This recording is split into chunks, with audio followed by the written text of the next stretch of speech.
Climate Action Training. Thank you, Zoom. Our Climate Action Training 2024, developing action plans for festivals and production companies. And you're all very welcome to the webinar today. The team today consists of me. My name is Megan Best from Native Events. Joining me as my co-presenter and co-host is Katrina Fallon of the Green Arts Initiative in Ireland.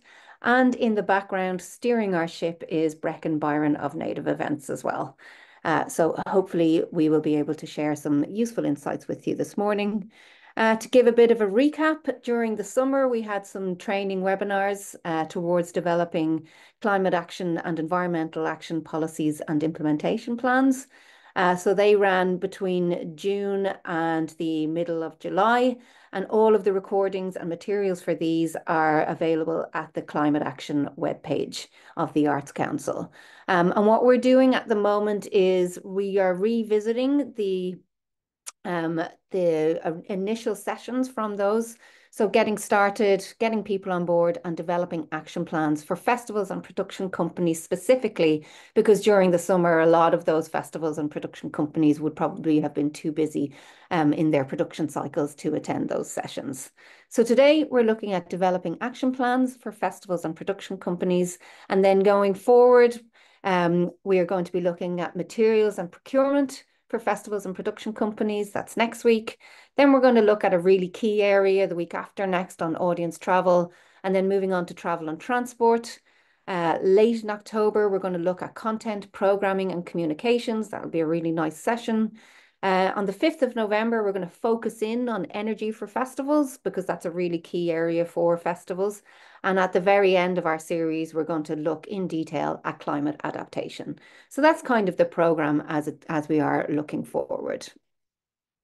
Today, we want to look at this session and really kind of come away with it, hopefully, with a really good understanding of the difference between a policy and an action plan, and what are the things that go into a policy, like our goals and objectives, and what are the actions that we can take in order to reach those goals and objectives. So the difference between a policy and an action plan, and what actions we can kind of look at with our festivals and our production companies. If you joined the first two sessions already, last week and the week before, you should by now feel that you have a good understanding of what a policy should cover and how to develop it, how to identify and map your impacts, and where you have the most control and influence, those spheres of influence that we've been talking about, why it's important to get people on board, engaging your stakeholders and developing in your approach, and how to identify those stakeholders and different ways of doing that and making it really interactive and engaging for your team and your wider network. Today, we're going to cover a quick recap of those sessions just to kind of really start to bed it in. We're going to look at what a climate and environmental action should cover for festivals and production companies specifically. We're going to dig into how to develop your action plan for your organization. We're going to look at some examples and case studies, examples from the field of different types of festivals and production companies. We'll get into that do's and don'ts for your action plan. And then at the end, we'll have a bit of time for a Q&A. So what should an action plan include? And this is something that we have developed out between us and the team of Native Events and Julie's Bicycle. And where we've landed on it is an action plan should include your agreed objectives. So that's agreed with the whole team. And then a breakdown of the actions that will allow your organization to reach those objectives. So who's going to do what? Who is responsible for each of those actions? These should be time bound, so a deadline or a time scale for completion of these actions so that they do actually happen. You also need to think about the resources that you need to complete the action, the people, the budget, the equipment, whatever it might be. And then also an understanding of what an indicator or a metric of success will be so that you can track the actions in your action plan. So just to have a quick recap on the ask to strategically funded organisations and arts councils, arts centres, and this is the ask of the Arts Council. So next year, in January, when we go to draw down the funding for strategically funded organisations and art centres, we're going to be looking to submit a climate and environmental policy and action plan. And these should provide a consistency of approach across your organisation so that everybody understands it. A climate and environmental policy and action plan should provide guidance and momentum needed to achieve those aims, objectives, and targets that are in your policy. But the action plan itself can be updated regularly. For festivals, it might be something that's revisited every year with different actions and initiatives contained within. It's a live document. It includes tasks assigned to team members. So that's really important that somebody is taking responsibility for these actions. And it provides a template to ensure that all your team know what their involvement and responsibilities are. So a policy and a plan are two different things. The policy is the statement of top-line environmental ambition with those commitments and goals and values and principles. It needs to be specific to the size, scale, and nature of the activity of your organisation, and it makes it clear who's accountable and responsible overall. And it provides a framework for action and reporting. A plan, however, is how you will set out how you will achieve what you've set out in your policy. So, and the actions you're going to take to reduce your impacts and green your place, practice, or your production or your festival. It's an action to inform, inspire, or support change. That might be through programming, sector support, and also through your environmental communications and engagement, both with your team, your wider supplier network, and your audiences and your network.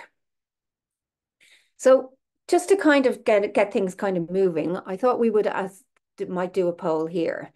So which of the following statements best describes where you are on your action plan? If you're just starting to think on it, working on it, have a list of actions, you might have a plan, but it's not great. You might have the beginnings of a good plan. You don't have an action plan yet, but you're starting on it, or maybe other. So there's a poll there, if you wouldn't mind filling that out while we cross over, and Katrina's going to take the next section. Thanks a million, Megan. Now I'm just going to hopefully share my screen, and I'll just give people a minute to fill that in. Yeah, because it's a very, obviously people are at all kinds of stages on this. We're going to call it a journey. Some organizations have done a lot and are very advanced. Others are really in the beginning, and some have progressed to a certain extent. So hopefully this will give us a sense of where you're at in terms of developing your action plan.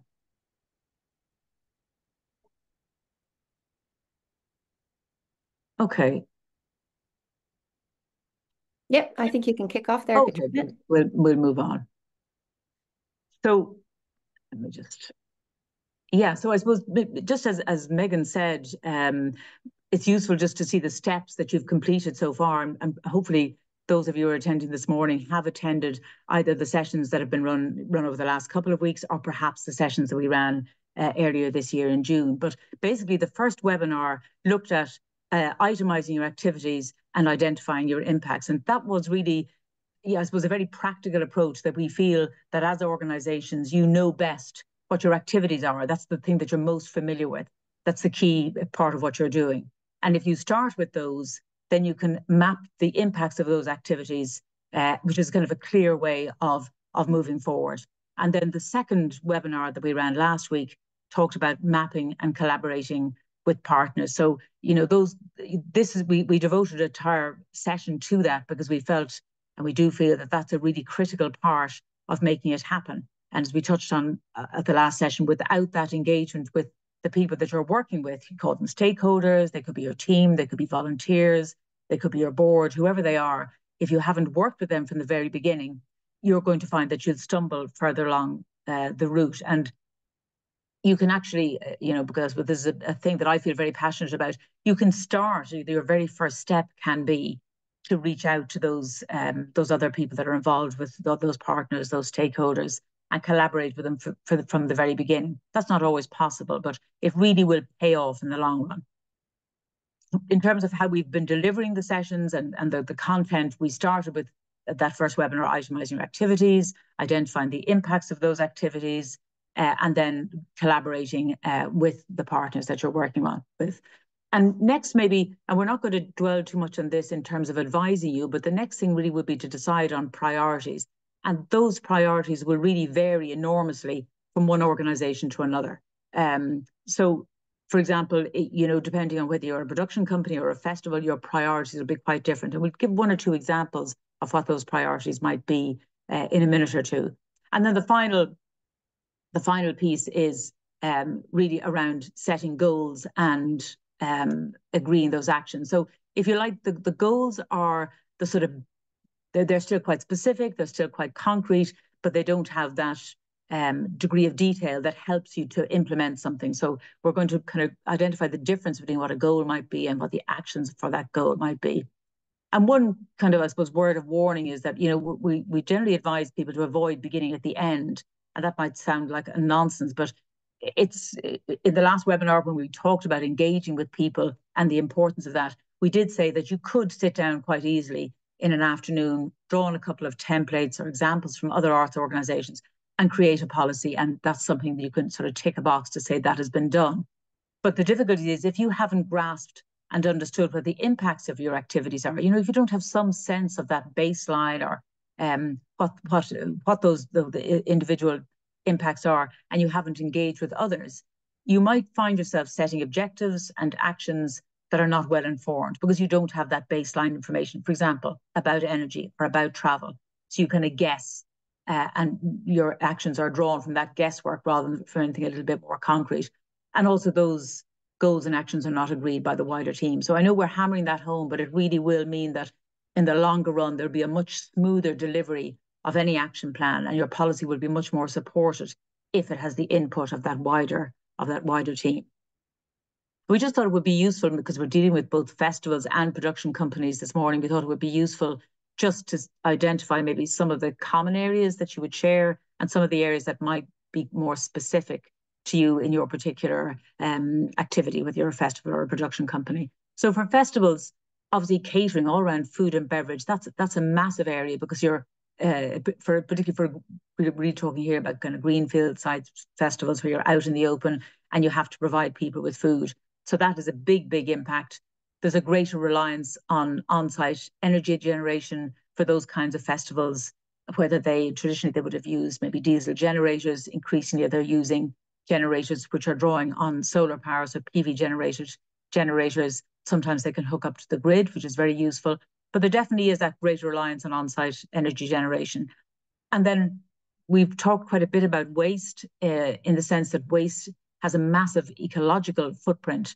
But if you're analysing your overall emissions associated with what you do, in general, waste is quite a small part. So, for example, when we looked at festivals and larger buildings, the percentage of emissions that are allocated to that are probably between 3 and 5%, unless you have a very busy restaurant that has a lot of food waste. So, and of course, the ecological footprint of working in a greenfield site where, inevitably there's going to be impact on soil and water courses and so on. So the emissions and the impact are much bigger from waste in those kinds of festivals.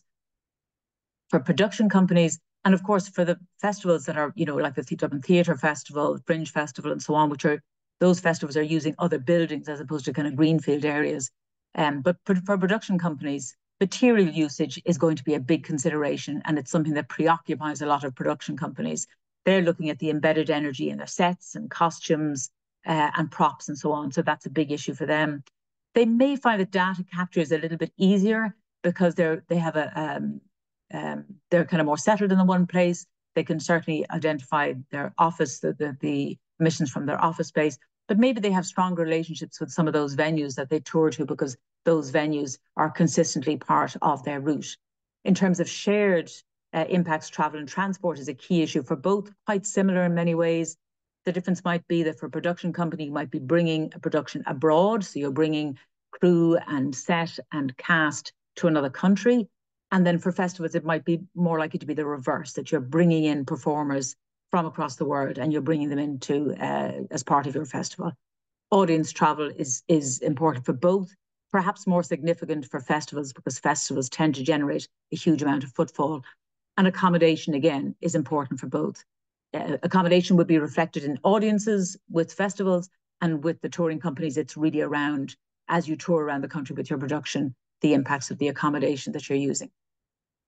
I would say both have limited control over building energy. So you may be using buildings to present your work, but you really have limited control over where that energy is coming from, and even in many cases, trying to measure it. So if we take the example, just kind of moving quickly through that, through to the whole idea of your goals and your objectives, what are the key activities of that kind of festival? Megan has done this in detail at the last session, so I'm not going to dwell on it, but obviously staged events, entertainments and events that are not staged, that are in greenfield areas, workshops, children's activities, catering provision, on-site accommodation, such as camping and so on. And again, I'm not going to go into any detail here, but these are the kind of areas that Megan would have looked at: energy, catering, travel and transport, accommodation, materials, and others. So those are you're kind of familiar with that whole idea of identifying your activities and, figuring what the impacts of those are. So once you've done that, once you've mapped the impacts of your organization's activities, you need to decide what are the priorities that you're going to tackle. There are going to be key priorities, and each organization is going to be different in this sense. You're going to have different priorities, but they will probably be reflected in your actual policy. There's going to be something in your policy that states what's important for you as an organization. Let's pick an example. If we had this Greenfield Festival, for example, they might decide that sustainable travel is a key priority for them, because a festival would be critically aware of the amount of travel that they're generating by running a festival. So that's going to be a big issue. Can that be more sustainable? Many festivals have very strong links with their local community. So minding that relationship and maybe having a common sustainability goal with your local community could be a big priority. And finally, with the Greenfield Festival, nature and biodiversity has to be a priority, because you're very aware that there are impacts that you might be having on the nature, on the natural habitats that you're operating in. But these are obviously, if you're a festival, if you're a theatre festival or a dance festival, this won't be so much the case, but you'll still be concerned about sustainable travel. So you can see how your priorities are going to differ depending on the kind of organization you are. And if we go back to that sort of step-by-step process, the final step in that, we said, was to set goals and agree actions. And, a good metric, I suppose, to think of when you're trying to set those actions, and many of you would be familiar with this kind of acronym of SMART, and we've added it's now SMARTY, that those actions need to be specific, so easily understood and meaningful. You need to be able to measure them, because if you can't measure them, you can't really identify whether you've been successful. They need to be realistic, that you can achieve something that's not totally out of your capacity to achieve. They need to be relevant and reasonable. They need to be time bound, so you can say, we're hoping to achieve this, or we aim to achieve this particular action by a certain time. And they need to be inclusive and equitable. Again, just maybe to pick one example again, if we stick with that idea of this Greenfield site festival, and maybe a goal for that festival could be understanding emissions associated with travel, because we know sustainable travel is a key priority for them. So to calculate the emissions associated with travel by artists, performers, crew, staff team, and other creatives involved in curating and delivering our festival for 2025. So that's a goal. It's pretty clear, it's fairly specific, but obviously it doesn't have, and there's a little bit of timeline there, but it's when you draw the actions out of that goal that you're going to really see the specifics that you can actually, you feel that you can grasp. And a second goal might be change behavior around travel. These two goals really under that sustainable travel priority. So work with the staff team and other stakeholders to understand and reduce impacts. So those are the kinds of goals that you might have. And if we drill down a little bit further into those goals and identify the actions that you might have. So if we go back to that first goal, which is about understanding the emissions associated with travel and how you might do that, these are the sample kinds of actions that you might put into an action plan. So to create a travel policy for the organization by the end of 2025, consult with all relevant stakeholders to ensure buy-in from the wider festival team. So that's quite specific.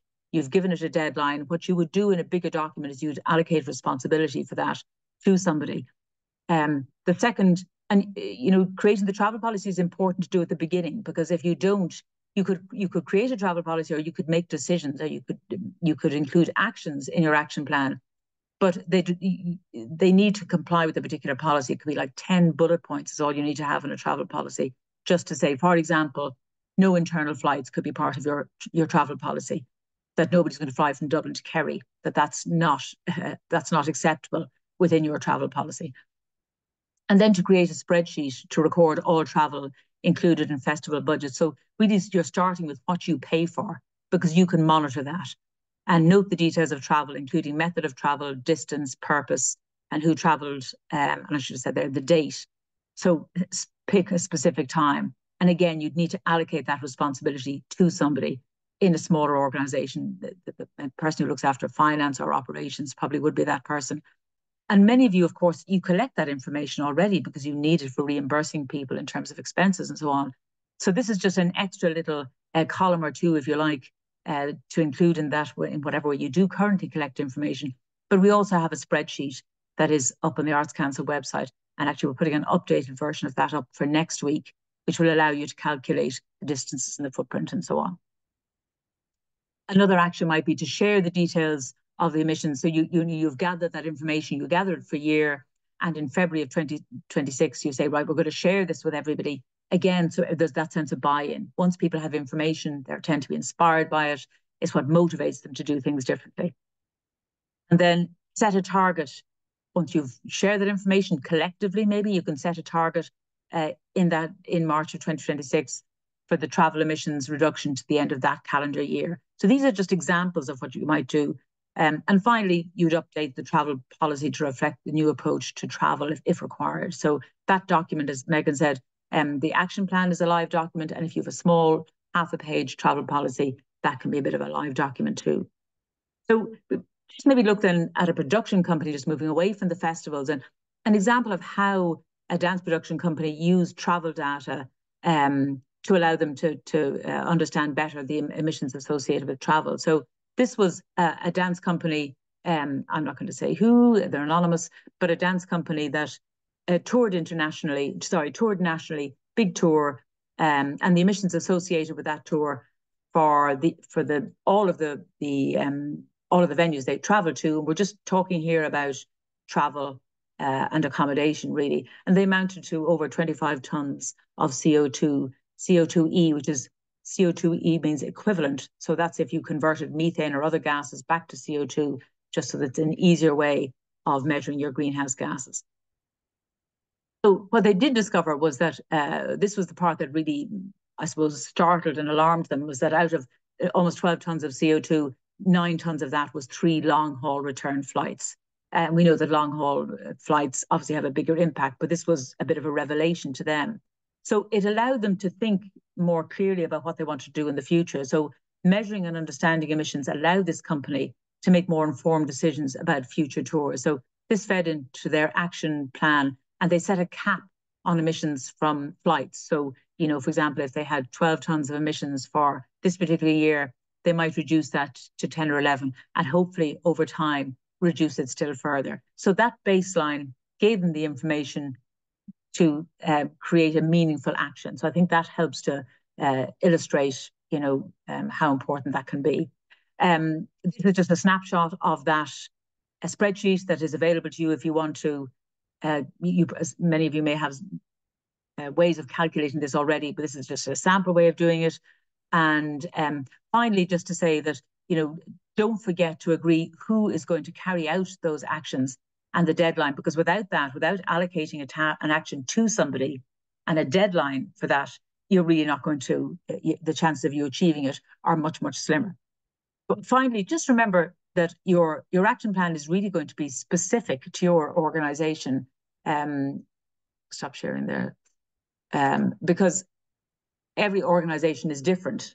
And, depending on what your activities are, whether you are maybe you're a very community-based festival, for example, or if you are a festival that uses lots of different buildings as opposed to being a greenfield site and so on. So there's a Zoom poll that Brecon has just launched. Thanks, Brecon. Just thinking about what is your biggest area of impact. What do you think is your biggest area of impact? Some of you may already know this because you've gathered that information, but if you don't, perhaps you could hazard a guess. And I'm going to hand over then to Megan. Thanks, Katrina. And yeah, it looks like our participants today know that their biggest impact area is travel, which is kind of unsurprising, really, in the Irish context and also for festivals who are joining the call today. But yeah, it is going to be very, very different and very, very specific to the different organizations. Thanks for that, Katrina. I'm going to start sharing my screen now, and I just have a couple of examples and case studies to kind of chat through in terms of different actions that festivals and production companies have taken. The first I wanted to look at is the West Cork Music. Now, last week we introduced the fact that these guys have a green policy that they have up on their website, and it's very easy to see. They're very accountable. They have published their carbon footprint calculations for the last number of years, and they're very, very committed and transparent about what they're doing. But what's also nice about it is that they've literally listed the actions that the festival itself has taken. So one of their actions was about raising awareness among artists and audiences, which includes specifics, including articles around direct flights and slow travel in artist contracts. So going from raising awareness, which is the goal or the objective, to the specific action of including those articles in contracts. They've also included sustainability questions about travel, in the audience survey that they've put out. So they've gone from that awareness piece to the specific actions that they're taking. Another one was switching to renewable energy providers. Again, that's a goal or an objective, and really getting into an action of making the switch and actually reporting on what the result of that has been, that they have managed to reduce their over the emissions associated with their energy consumption in their offices to nearly 0% in 2023. And then the final action that they have, and they've gone and published this on their website, was choosing organic and more sustainable materials for their merchandise that they sell and produce as part of the festival as well. So specific actions to reduce their impacts as an event.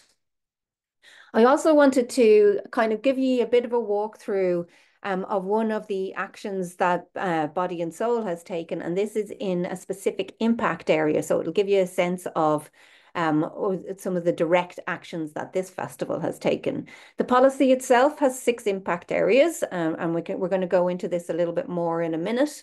But these are around energy, resources, instead of using the word waste, food, water, nature and biodiversity, and travel and transport. That's the way the sustainability strategy and environmental policy is laid out in those different impact areas. But in terms of food, the festival takes really key actions every year. One of these was a fair trade audit. So fair trade came to the festival and audited all of the food and catering that was being provided to both the artists and the crew and front facing to the audience. Another one was a Green Trader Award. This is something that Body and Soul has been running for many, many years. And the Green Trader Award is given to the caterer or the food vendor who has followed all of the requirements that are in the Sustainable Trader Policy and has made lots of different actions themselves to try and reduce their own environmental impacts. Another action that the festival took was to deliver a food and retail trading briefing before the festival. Apologies for the typo there.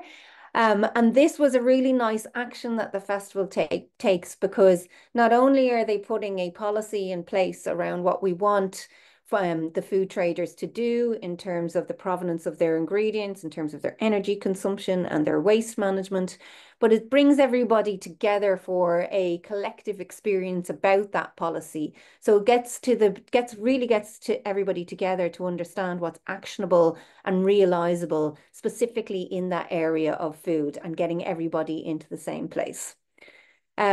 There are minimum requirements in place. As I say, there is a traders policy or a food policy that's been implemented at the festival. And that's around all of the good things that you guys will have heard around, like the banning of single-use plastics, serveware and consumables must be certified compostable. And actually now the festival is trying to move towards reusables and away from single-use anything. Some of the foods that are available at the festival must be either fair trade or Rainforest Alliance certified. So that's the things that are coming from the global south: bananas, sugar, coffee, chocolate, all of these things. And there is a action around a survey on the amount of food that is used by those caterers for the carbon footprint reporting. So these are all examples of actions that are being taken towards reducing the impacts of food provisions at the festival. Another key action that we've been undertaking is an on-site audit then. So this is checking in with each of the individual traders to ensure that they are complying with that policy around the serveware, around power usage, around the segregation of waste into the correct streams, because they've been provided with the correct infrastructure to do that, around the provenance of their ingredients. And this goes to Origin Green as well, with Bord Bia, Bord Iscamara, and obviously the Fair Trade or Rainforest Alliance, and also just how they are communicating with their own staff, because it might be the lead from the trading unit that came to the briefing, but then making sure that their staff and their teams also understand the implications of the sustainable policy for the traders. And the reason that we undertake this audit is to ensure compliance, of course, but also to understand what the challenges are for festival traders on the ground. I mean, maybe they are using the infrastructure correctly, but their neighbor isn't. Or maybe let's say the waste infrastructure isn't in the right place, or they didn't plan their power properly, whatever it might be. It's just to capture that on site while it's live. And then, of course, we use that audit to also identify who the greenest trader is for the award. And the award itself has been a really successful incentive at Body and Soul, because what we do is they get this lovely plaque that they get to display on their trading unit, and they get a reduced pitch price for the next year. So everybody actually wants to do this and buys into it as a process as well.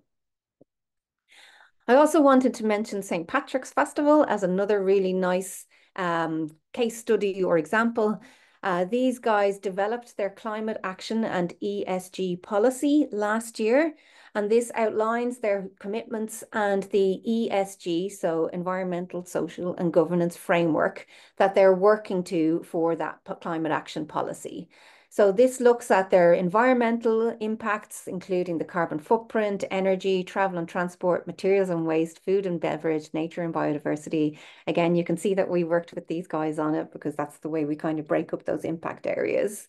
But the policy also covers their social impacts, looks at the circular economy and how they can develop initiatives around that, and also looks at the governance, communications, and the metrics that they would consider as part of this policy. And the reason I bring it up is because the very first piece that was on that policy was that they committed to undertaking a comprehensive carbon footprint of the festival in 2024. So they developed the policy with using the ESG framework. And then there was an action plan table within that policy. So the action plan is over the 3 years, what are the actions that are going to be taken? What are the expected outputs from that? Then there's a timeline in there and the desired outcomes. So it's there and it's all there laid out. But the very first piece, and we're going to go into this in a little bit more detail in a moment, and Katrina's touched on it too, the very first piece is around that measurement, which provides the understanding of what the impacts of the festival are, and then starts to put in processes for making sure that we can continue to take those measurements every year or every iteration, but also to make it a little bit easier the next time around. Because the first time we do these things, it's quite tricky and it's a bit of a process, but getting into a systematic way of doing it. But as I say, the very first step on their climate action policy and implementation plan was to undertake a thorough, comprehensive carbon footprint assessment across scopes 1, 2, and 3. And I'm happy to say that St. Patrick's Festival completed that in May of this year. So I wanted to have a look at some of the useful guides and resources and further information that's out there, because there's some really nice stuff that's out there that's specific for festivals and production companies. There is the Sustainable Festivals Guidelines that was produced by Fáilte Ireland, and some of you might have come across this already. But I thought that this would be a really nice opportunity to kind of walk you through this resource, because this was developed with a steering group of Irish festivals, produced by Fáilte Ireland in 2023, and it's very much built with Irish festivals in mind. So in the Irish context, it's quite relevant. And the way the Sustainable Festival Guidelines is broken out is into 7 impact areas. So we've got the 6 food and beverage, energy provision, and that's really electricity production and power consumption at festivals. It's travel and transport, it's water use, it's resources, not waste, nature and biodiversity, and additionally, the governance and communications impact area. And just to kind of give you a sense of how to use this, because the Sustainable Festival Guidelines, it seems like a massive document. It's 175 different actions that a festival can take over 7 different impact areas. But that's the key word. They're all actions that a festival can take. But you don't need to be overwhelmed by the idea of this big, massive document, because it's laid out in a way that should be really easy for a festival organizer to pick up and use. So what we've done is we've done it with using a traffic light system. So just starting out means that we are starting to establish baselines and understanding what our impacts are. And we're starting to explore alternatives in those different impact areas, different suppliers, different ways of working, different ways of communicating, different ways of engaging teams. Then there's making progress. So that means that there are systems and processes in place to gather our data year on year, to engage our suppliers year on year. And there's also contractual obligations and reporting in place. So we've moved on and we're starting to really get a sense of what our impacts are and how we can engage people on it and making change. And then, of course, there's leading the way. So we've actually achieved those impact reductions and we've communicated them outwards. And we have really nice collaborations and partnerships in place, potentially with other festivals and production companies, potentially with our sponsors or our venues, and everybody kind of moving together towards a common goal. So again, the way that we designed it when we were working through the Sustainable Festival Guidelines was starting with what you control. So your policy, your plan, your core team, what actions are you going to take? And then moving outwards through your suppliers, your artists, and your wider stakeholders, and then outwards again, what influence can we have on our wider network and our audiences? So just to kind of walk you through a couple of the key impact areas, and I know Katrina has already chatted a little bit about transport, but I wanted to kind of bring it to you here because, again, the way the guidelines is laid out is pretty much a worksheet or an action plan. So if you're just starting out thinking about travel and transport with a festival, you could literally print this sheet out and just start ticking through who would be responsible for an action, what date it might be completed, and what the outcome or learning might be. And you could stick this up on the wall so it's really visible. It's like, what are the actions? Where are we? What have we already done? And as you start to fill it out, the whole team can start to feel like we're actually doing this. There's actions that we are taking and there's dates, it's time bound. We're actually moving through this. There's lots of different examples of things that we can do, moving from just starting to making progress, and of course, leading the way in all of these different impact areas.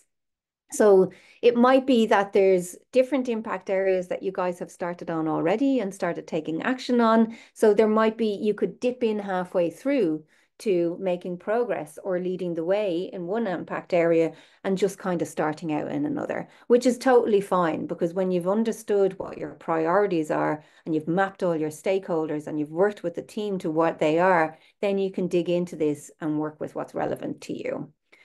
I popped in resources and waste, another one, because there's some really nice tidbits throughout the Sustainable Festival Guidelines on what to do in different impact areas. And then basing that back on the waste hierarchy is a really important one, because we have to start with refusing. So how to prevent waste happening at the festival venue in the first place. This is relevant for all different types of festivals and productions too. So it's about those communications. It's about reusing things and not having any waste arriving at the first place. Then you're going to your reduction, your reuse, your recycling. And again, there's just different types of actions that you can take. And it's really starting out with understanding and measuring and getting a sense of the baseline at the festival or at your productions. So that's the very starting point, just getting those measurements and metrics in place. And then making progress, it's really, and this one now, and sorry, I should have said, in the Sustainable Festival Guidelines, there are pages that are devoted to outdoor single destination festivals, the greenfield sites that Katrina was speaking about earlier on. But there's also pages that are dedicated to indoor multi-venue festivals, because there are different applications and different impact areas and different ways to engage with stakeholders, even in those two quite different use cases. So what I suppose I'm getting at is that there's something in the Sustainable Festival Guidelines for everyone. But yeah, there are different activities that you can take. And again, the idea is that it's very actionable by someone on the team, by a specific date, and what you've learned from it, so that you can possibly try it again or move on to the next step and move your way through getting started to making progress to leading the way. So lots of different tidbits there. And what's nice as well is that there's a couple of extra case studies in there, because as I say, we developed this with Irish festivals in mind, and lots of Irish festivals actually contributed different initiatives and actions that they'd been taking to act as that kind of inspiration piece. So happy to report that there's lots of communications tidbits in there too. And then just lastly, the governance piece in and of itself. So this is a really interesting one, because all of the impact areas that we looked at, you know, from nature and biodiversity to food to water, travel and transport, and so on, they're all kind of overarchingly, if that's a word, covered by the governance section. So it's this kind of pulls it all together. And this key piece, it's chapter 7 of the Sustainable Festival Guidelines, kind of helps pull it all together and really gives a good guidance for creating the policy and action plan. So it's how, as a team and as a governance team, and the people at the key decision makers within your team can use all of the different sheets to feed into the structure of the action plan. And again, just starting out means gathering data in all of your impact areas and some key qualitative information. So your audience surveys, your questionnaires for your suppliers, what you're working on, the discoveries that you've had when you chatted to your caterers, all of these bits and pieces pulled together into your the development of your action plan and your governance piece. And then making progress then is starting to really understand a certification or assessment process potentially. You've really started reporting now and understanding what your baseline is, and then you can start to make those impact reductions. And then, of course, leading the way is really about collaboration, and it's about getting to a place where you're reporting outwards, and like what the West Cork Music Festival are doing, they're communicating outwards on the results of their actions and the impact reductions that they've had, but really starting to collaborate and bring partners and suppliers and artists and everybody on board. There's another throughout the Sustainable Festival Guidelines, and I will stop talking about them now in a moment, but I do think they're a really nice resource for you guys. There's spotlights as well on different types of important pieces that you can do as part of your climate action policy and plan. The spotlight in this one is on programming, so involving environmental themes in the festival program or creative programming in your production, bringing in pro-environmental campaigns for audiences and stakeholders, and really supporting climate and environmental campaigns and offering a platform to others working in the space through your event and through your festival so that we can come together and really speak about these issues and provide some guidance and leadership in the space. So just to recap, they are brought out on a traffic light system. So there's everything there in all of those different impact areas, from just starting out and establishing baselines and exploring those alternatives, making progress, putting those systems and processes in place so the data gathering piece gets easier and the reporting gets easier, and those contractual obligations, everybody's aware of it and it's just part of the process. And then towards that significant impact reduction, achieving that and communicating that.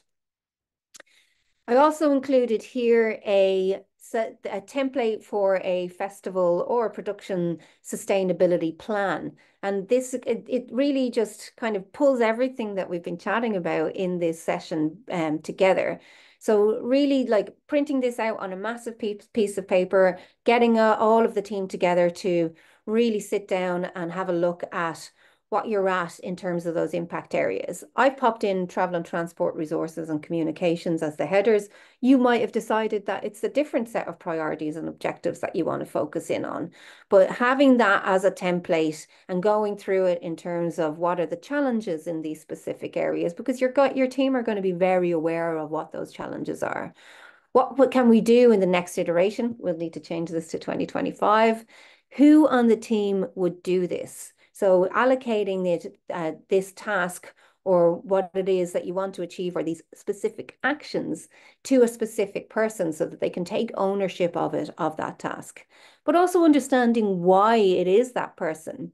For example, as Katrina said, it might be your operations person who is responsible for recording the data in terms of all of the travel for your artists, your performers, or your crew. And then having that time-bound piece to it, the deadline against it, when would it be done, and something measurable in terms of what would it look like. I'm going to stick with the travel one. Success might look like we actually captured every single journey for every artist, performer, and crew member. And we now have a full data set for the travel associated with the festival in 2025. So just some examples, and this will be a standalone document that we'll have on the Climate Action webpage as well. But it's also here as part of these slides. I also popped in a couple of additional resources because there is lots out there specifically for festivals and productions. So these resources are available for you to read in and dig a little bit deeper in specific areas, or even to kind of get a broader overview. The Future Festival Tools is a really nice one. And the reason being is that it's got a self-assessment form as part of the tool. So you can go in and you answer a lot of questions, and it's a very similar approach to what we've taken for the Sustainable Festival Guidelines. But you answer all of these questions and it spits you out a report at the end in terms of where you're at as a festival or a production and what the recommended next steps are. So a couple of resources there to share with you this morning.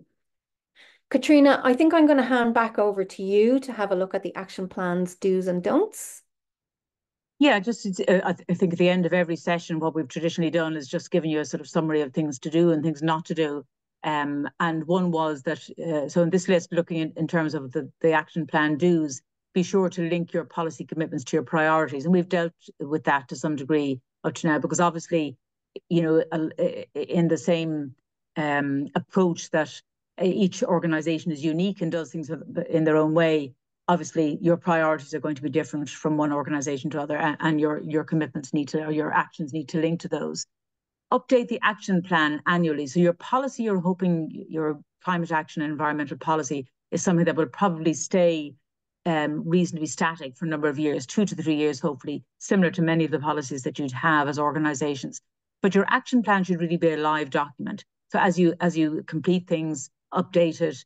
And a good piece of advice is really to limit the amount of actions you're going to do in any one year so that it's not overwhelming. You know, if you decide on maybe between 3 and 5 actions for any given year, that should be plenty. Ensure that the actions and outcomes are agreed with your wider team. I think we've really hammered that home. We're not, nobody's under any doubt as to how the kind of importance or emphasis we'd put on collaborating with the people that you're working with, that you're delivering your festival or that you're creating your production with. Make it clear who's responsible, because obviously without that, there's a great risk that particular actions won't get done at all.